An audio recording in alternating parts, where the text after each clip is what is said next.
Sometimes I have to keep on breathing in. My lungs are filled with too much pain. All the shadows of the past that I'm so leaving, they held me in my sleepless nights. And I'm drowning in the noise like a free fall, walking along my path for too long.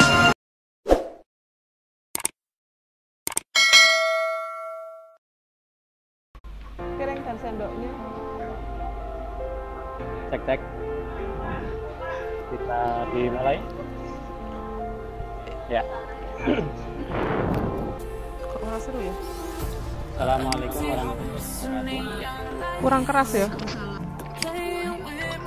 Kurang keras ya? Selamat datang. Kayaknya kok kurang keras ya?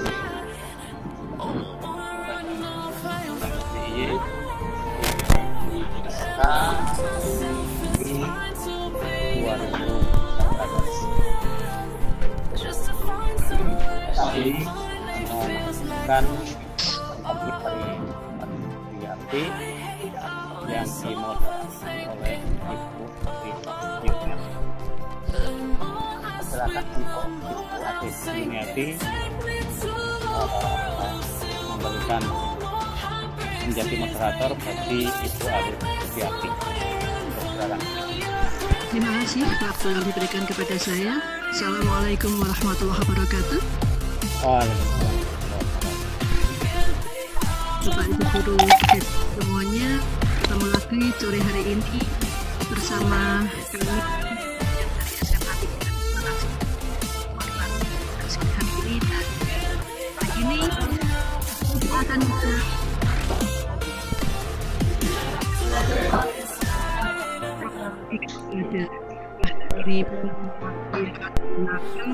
sehingga untuk dapat dan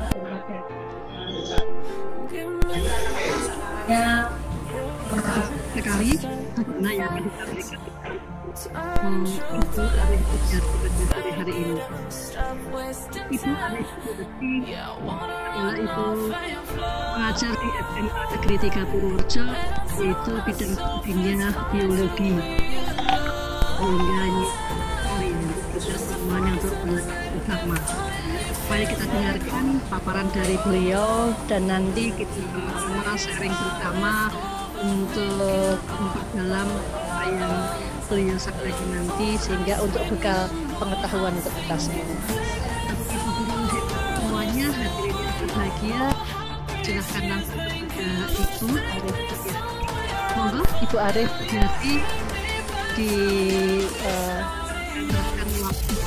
serahkan semuanya pada sore hari ini. Terima kasih Ibu Asih sebagai moderator. Baik, pada sore hari ini halo.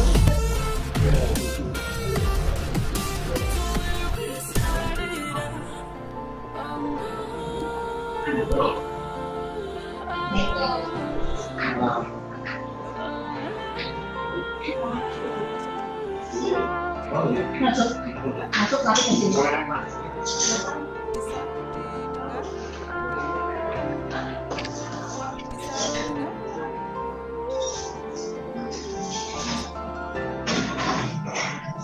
Assalamualaikum warahmatullahi wabarakatuh.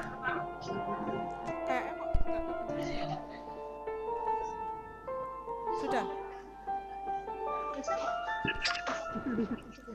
Assalamualaikum warahmatullahi wabarakatuh. Assalamualaikum warahmatullahi wabarakatuh.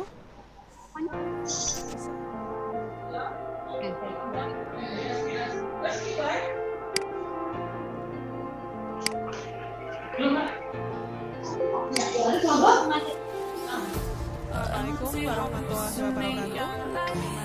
Bapak Ibu, mungkin suara bisa didengar? Baik, pada kesempatan sore hari ini saya akan memaparkan tentang bahaya merokok di kalangan remaja. Seperti yang kita ketahui saat merokok di kalangan remaja sudah sangat tinggi. Untuk di dunia itu ada sekitar 2,5 billion, di Indonesia itu ada 5 juta. Ini kebanyakan dari kelompok laki-laki. 25% pelajar laki-laki merokok, dan rata-rata mereka menghisap batang rokok sebanyak 24,3 batang per hari.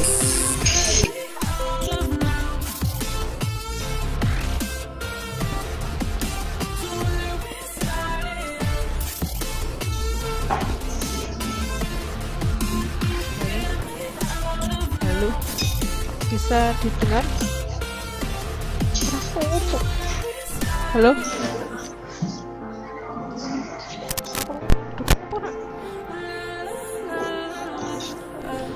Tes. Bisa terdengar? Dengar? Bisa, Pak? Hah? Selamat sore. Assalamualaikum warahmatullahi wabarakatuh. Oke, saya akan mengemukakan tentang fakta merokok di kalangan remaja, di bahwa di dunia ini sudah sekitar 2,5 billion untuk kebanyakan remaja kita merokok, dan di Indonesia itu ada kurang lebih 5 juta perokok yang rata-rata itu didominasi oleh anak laki-laki usia 15 tahun ke atas.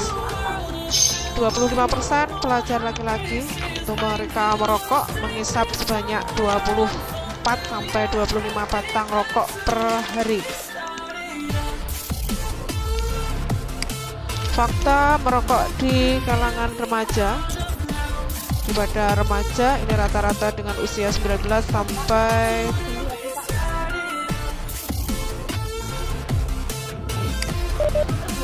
diulangi dari awal.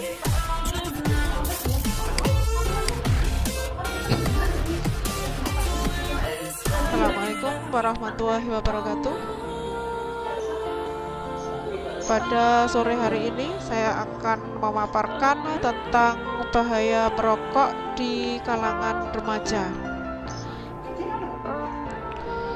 Fakta merokok di kalangan remaja, di bawah ada sekitar 71% remaja itu pernah mencoba untuk merokok, karena mereka awalnya itu biasanya berawal dari iseng, kemudian ikut dengan teman-teman, dan lama-lama itu menjadi ketagihan. Setiap hari lebih dari 50 remaja di bawah umur 18 tahun sudah mulai menghisap rokok.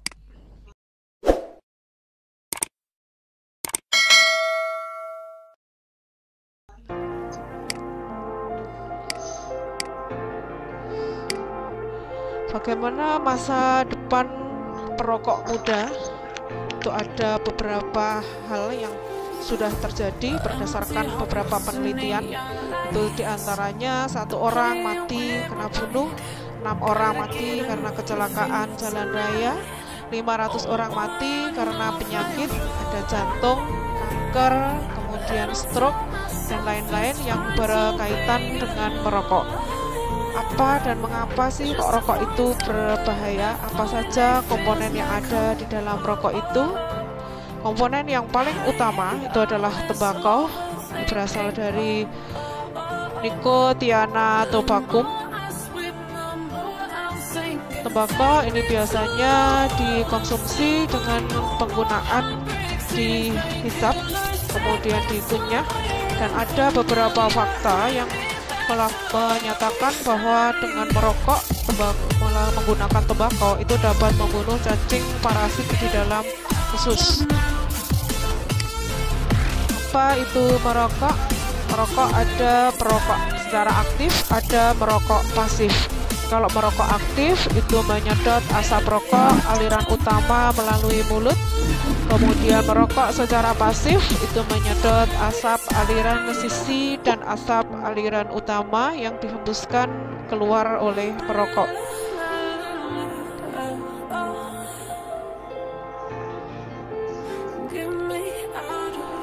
Asap aliran sisi dalam sebuah rokok. Ini asap yang keluar dari bagian rokok yang dinyalakan. Itu tidak selalu penapis. Ini terhasil dari proses pembakaran yang tidak sempurna, mengandung bahan kimia beracun yang konsentrasinya lebih tinggi berbanding asap aliran utama yang diisap oleh perokok. Kandungan asap rokok itu yang pertama macam-macam bahan, itu ada tar, kemudian racun serangga, kapur barus, racun aneh-aneh, gas racun, bahan plastik, bahan api, dan lain-lain. Lebih 4.000 bahan kimia, ada 200 yang sangat toksik, 43 bahan yang bersifat karsinogenik yang dapat menyebabkan penyakit kanker, kemudian bahan-bahan iritan yang dapat menyebabkan iritasi, kemudian berbagai partikel yang merusak paru-paru, berbagai bahan perisa dan pengawet. Ramuan utamanya berupa nikotin. Apa itu nikotin? Nikotin itu suatu bahan kimia yang cukup paten dan adiktif. Biasanya dengan menyuntikkan 60 mg nikotin secara intravaskuler, ini dapat membunuh, ini merusak pada sistem saraf, meresap ke dalam sel tubuh, sehingga menyebabkan spas pada saluran darah, dapat menyebabkan ketagihan, pengambilan yang berlebihan, itu dapat menyebabkan keracunan. Keracunan pada nikotin ini biasanya dikarenakan menghisap rokok berlebihan. Gejala keracunan ringan berupa mual, muntah, sakit perut, pening, kemudian mengeluarkan keringat dingin, kemudian pucat. Gejala keracunan berat, pusing kepala yang dirasakan sangat parah, kemudian otot lemah, koma, bahkan dapat menyebabkan kematian meskipun dalam jumlah yang sangat sedikit. Mengapa anak-anak kita atau remaja itu merokok? Ada beberapa faktor. Yang pertama, faktor luar, itu karena pengaruh rekan sebaya, pengaruh keluarga, kemudian terbuai oleh iklan dan promosi. Faktor dari dalam, itu yang pertama karena pengetahuan, sikap dan kepercayaan negatif. Kemudian yang kedua, naluri ingin coba-coba. Kemudian yang ketiga, itu tidak asertif. Yang keempat, ingin membentuk image diri. Umur merokok ini biasanya dimulai pada umur 15 tahun. Ada beberapa penelitian yang menyatakan umur paling muda yang dialami oleh perokok muda itu ada yang berumur 5 tahun. Mungkin kalau anak-anak kecil dia mencontoh yang ada di lingkungannya, di keluarganya, bapaknya, kakeknya, ataupun keluarga yang ada di situ yang merokok, sehingga anak selalu melihat, ingin merasakan. Apa sih yang menyebabkan mereka terus merokok? Ini yang pertama, faktor fisiologikal atau faktor ketagihan atau dependence, ketergantungan. Kemudian yang kedua, faktor psikososial. Ini sudah jadi kebiasaan, misalnya setelah pas makan kalau tidak merokok merasa ada yang kurang. Kemudian boring, bosan, jenuh dengan suatu pekerjaan dialihkan dengan merokok. Dan yang ketiga, menjaga berat badan. Dan faktor persekitaran, ini karena iklan, kemudian ramai orang merokok, di lingkungannya banyak merokok, otomatis dia akan ikut. Kemudian bersama-sama dengan kawan atau dengan notabene solidaritas dengan teman-teman yang merokok sehingga dia ikut merokok. Kesan merokok ini dapat menyebabkan penyakit jantung, kanker, stroke, paru-paru kronik, kemudian kemurungan, kualitas hidup menurun yang ditandai dengan sering batuk-batuk,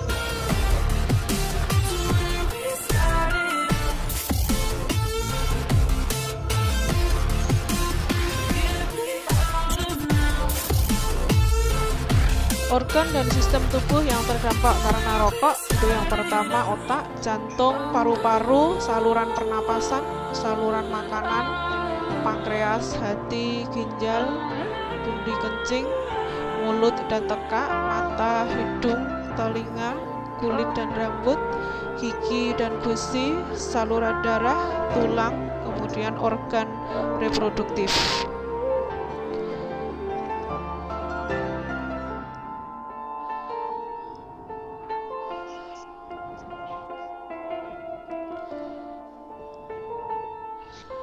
Merokok menjejaskan kualitas kehidupan. Itu yang pertama, kecerdasan dan stamina menurun, fungsi paru-paru menurun,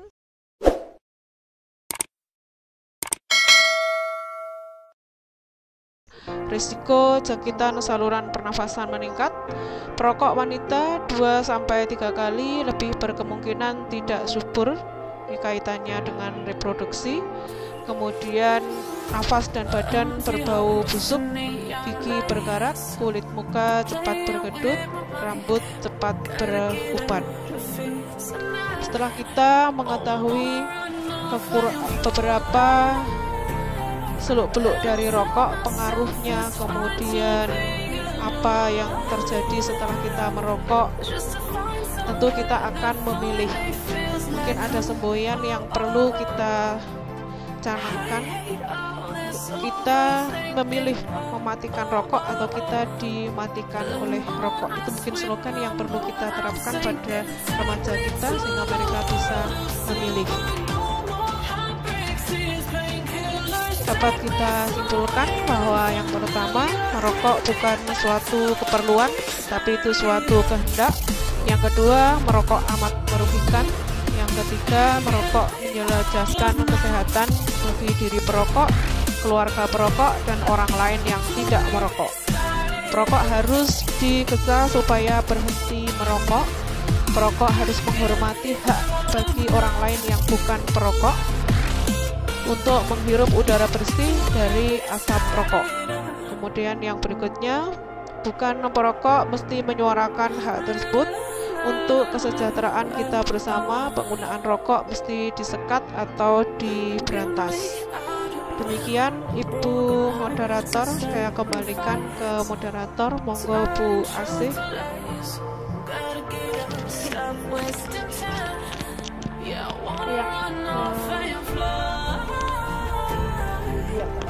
Sekali ini pemaparannya, saya sampai menyimaknya sambil menerawang karena saya sekarang kita karena para perokok, namun setelah kita lihat bahayanya ternyata mengerikan.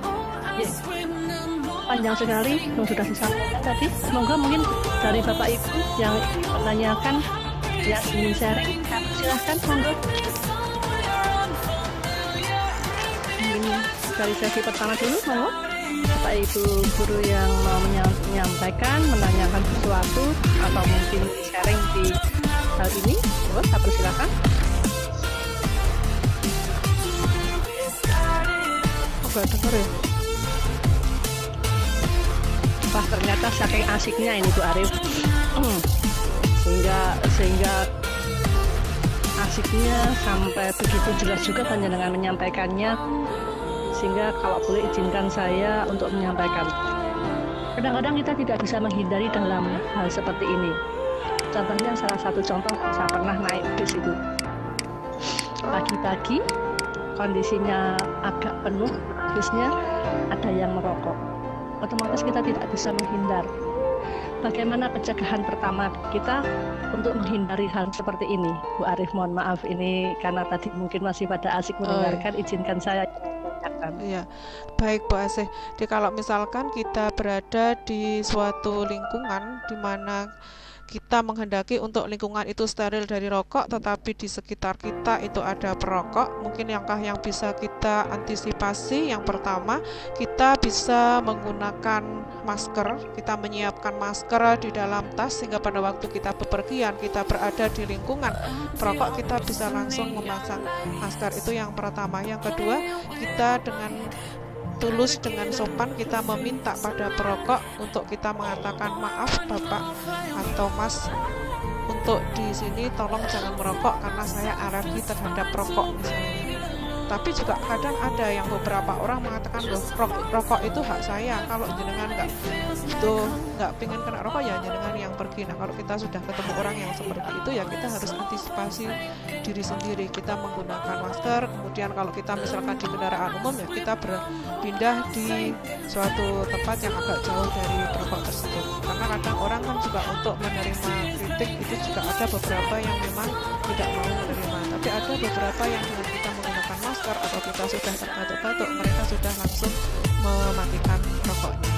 Seperti itu Bu Asih. Oh iya. Oh iya. Memang seperti itu, kadang-kadang saya juga merasa bagaimana ya, udah di dalam bis kondisinya tidak memungkinkan untuk kita, aduh pusing sekali. Ya itu memang salah satu hal yang menyulitkan bagi kita. Mungkin tidak hanya saya yang mengalami seperti itu, banyak hal yang seperti itu. Bahkan ini kalau kita membawa anak-anak udah di tempat yang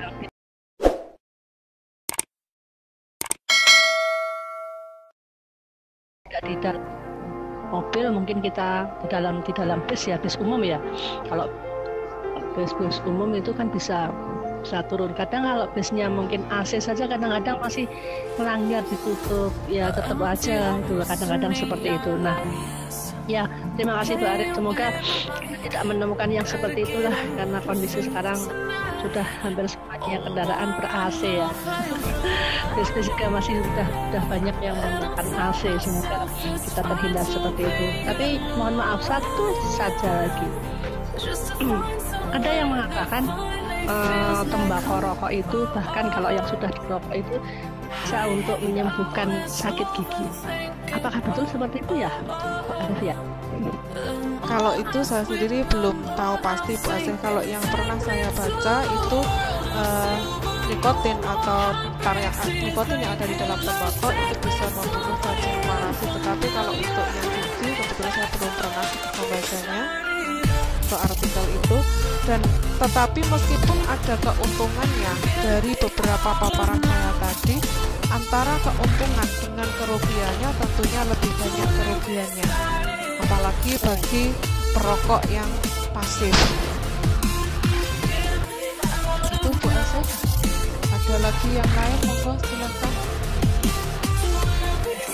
Itu ya, wow, wah, jangan mengerikan ya. Semoga nanti kita bisa menghindarinya ya, walaupun mungkin ada beberapa, setidaknya untuk anak-anak kita lah, anak kita, generasi kita, bagaimana kita bisa memberi pengertian. Kalau enggak kadang-kadang jadi nyolongnya ya. Mungkin siswa-siswa kita juga kadang-kadang nyolong-nyolong ya.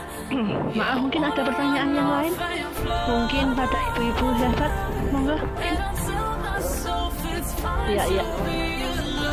Oh ya, sebelum ada pertanyaan ini monggo.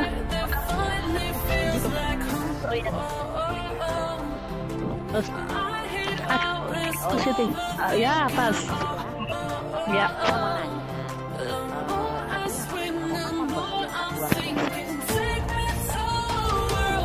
Kurang keras. Belum terdengar.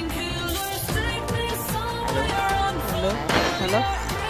Suaranya saja Bu Asia. Ya. Halo. Ya, halo.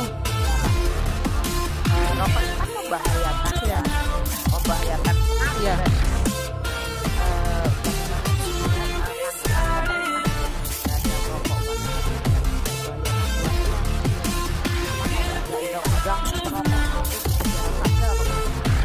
Oke. Sudah begitu. Oke, terima kasih Bu Ais. Jadi kalau memang dari satu sisi, kalau kita memandang dari sisi sosial, sisi kesehatan, ya, merokok itu merugikan. Kenapa sih kok nggak dibuat undang-undang melarang tentang merokok misalnya? Karena kalau kita lihat dari sisi ekonomi, rokok itu memberikan bea cukai yang paling besar, sehingga itu mendatangkan keuntungan yang tersendiri, sehingga ikut andil dalam pembangunan. Misalkan untuk membangun suatu pembangunan di suatu negara itu juga mendapatkan keuntungan dari cukai rokok. Satu, yang kedua juga kita di satu sisi ada petani tembakau. Nah, nanti kalau produksi rokok itu ditumpah sama sekali, maka petani-petani tembakau mereka juga tidak akan mempunyai penghasilan, sehingga dengan demikian nanti pendapatan mereka itu juga berkurang. Nah, tentunya nanti akan menambah pengangguran. Kemudian kalau merokok itu dihentikan, pabrik rokok ditutup semuanya, semua karyawan rokok juga nanti akan menjadi pengangguran semua. Nanti menjadi masalah juga bagi negara. Nah, sehingga memang di satu sisi ada merupakan suatu merupakan suatu dilema bagi suatu negara, bahwa kalau ini tidak ditutup, rokok-rokok itu tidak dilarang, kesehatan itu semakin menurun drastis. Beberapa penyakit yang disebabkan karena rokok itu sangat tinggi, tetapi kalau itu ditutup juga berpengaruh pada sisi ekonomi. Nah, sehingga kita paling tidak kita mulai dari lingkungan kita dulu, dari keluarga kita, bagaimana kita menanamkan pada anak-anak kita memberikan gambaran pada anak-anak kita tentang apa sih merokok itu, kemudian apa keuntungan yang didapat dari rokok, kemudian apa akibatnya kalau merokok, dan apa keuntungannya kalau kita tidak merokok. Tentunya anak-anak kita kalau kita biasakan dari awal, mereka akan bisa tahu dan mereka menyadari, mereka bisa memilih mana yang akan mereka pilih untuk merokok ataupun tidak merokok. Saya kira seperti itu, Bu Ais.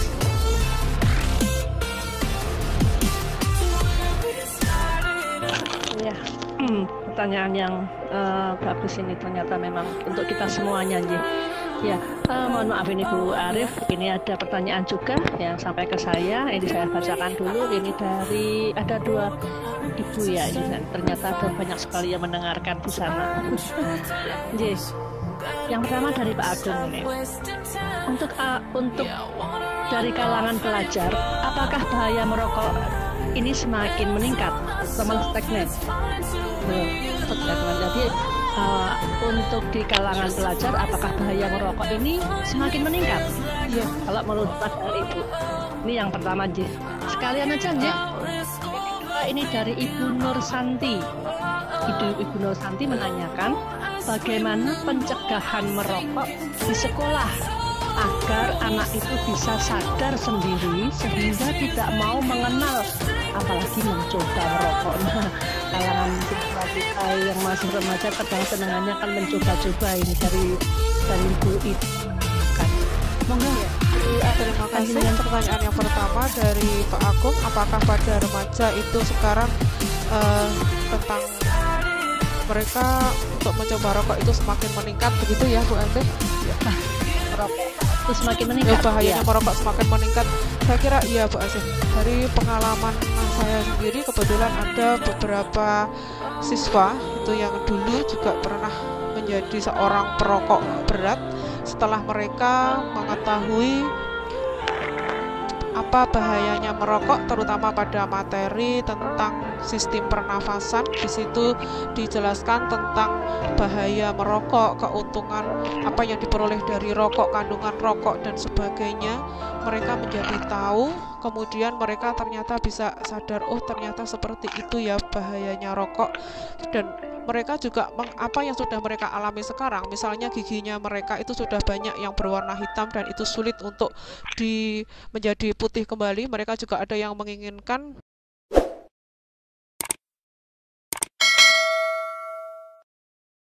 untuk kok gigi saya warnanya menjadi kuning seperti ini, apakah ini karena efek rokok ya, Bu? Iya, jelas itu karena efek rokok.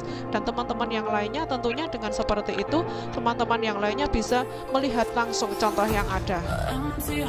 Kemudian yang dari Ibu Nur Santi, bagaimana caranya agar anak-anak itu tidak merokok, bahkan tidak mencoba untuk merokok. Nah, yang pertama untuk di sekolah sendiri, itu yang pertama perlu dilakukan mungkin rahasia. Jadi kalau ada anak yang membawa rokok, ada anak yang menyimpan rokok di tas dan sebagainya, mereka dipanggil, diberikan bimbingan, kemudian orang tua juga diberikan bimbingan, sehingga nanti ada sinkronisasi pola pendidikan anak di rumah dengan pola asuh di sekolah, sehingga kita semua menjadi tahu, oh anak itu kalau di rumah harus seperti apa, kalau di sekolah seperti apa. Itu yang pertama. Yang kedua, di sela-sela pelajaran, terutama pelajaran IPA, kita bisa menyisipkan materi-materi untuk anak-anak SD. Misalnya kalau lihat itu loh, kalau ada orang yang sedang lewat kebetulan dia merokok, kita pas mengajar di materi sistem pernapasan misalnya, di SD kan juga ada, SMP ada, di SMA juga ada, itu contoh yang baik atau tidak baik. Oh, itu contoh yang tidak baik, kenapa tidak baik, dan sebagainya. Mungkin bisa dilihat dari postur tubuh perokoknya seperti apa. Itu bisa yang kalau anak-anak itu akan dia akan menerima fakta itu sebagai bukti yang sangat nyata. Dia akan menerima, oh iya ya seperti itu efeknya kalau dia melihat langsung suatu fakta yang nyata. Kemudian contoh yang kedua, misalnya kita mempunyai guru, misalnya guru yang hobinya merokok terus, kemudian kita bisa melihat anak tentunya pada waktu pelajaran itu pasti akan bertanya, oh kalau Pak itu seperti ini misalnya, kok bibirnya warnanya biru ya, bisa nggak itu jadi merah lagi misalnya, kok posturnya tubuhnya kurus kering, giginya kok hitam kecoklatan, bisa nggak itu pulih kembali. Nah, dengan kita memberikan beberapa penjelasan, anak akan menjadi sadar, oh saya tidak pengen seperti itu dan saya tidak akan mencoba seperti itu. Resikonya seperti ini loh nak, kalau kamu merokok. Diberikan contoh-contoh yang nyata aja dulu yang ada di sekitar kita. Nanti mungkin kalau bisa menggunakan slide dan sebagainya itu yang lebih maju ya. Tapi kalau yang paling mudah pada anak-anak, menanamkan pada anak-anak SD misalnya, anak-anak yang kecil, yang paling mudah kita memberikan fakta yang ada di lingkungan kita sendiri. Saya kira itu. Mungkin ada yang lagi yang lain? Monggo Bu. Ya, wah betul sekali ya. Memang betul sekali. Memang kadang-kadang kita yang pertama adalah memang harus menyadarkan dengan hati. Kalau kita merasa sadar dengan hati mungkin gampang, tapi kalau hatinya belum tersadarkan ini memang susah. Karena iya, belakang enggak. Jadi, matur nuwun, terima kasih. Mungkin masih ada beberapa, tinggal 1 menit, mungkin 2 menit ya. Mohon maaf seandainya mungkin nanti banyak pertanyaan yang masih banyak sekali, tapi kan pada sore hari ini, insya Allah nanti pada kesempatan yang akan datang kita bisa sharing kembali dan kita untuk saling bertanya jawab lagi.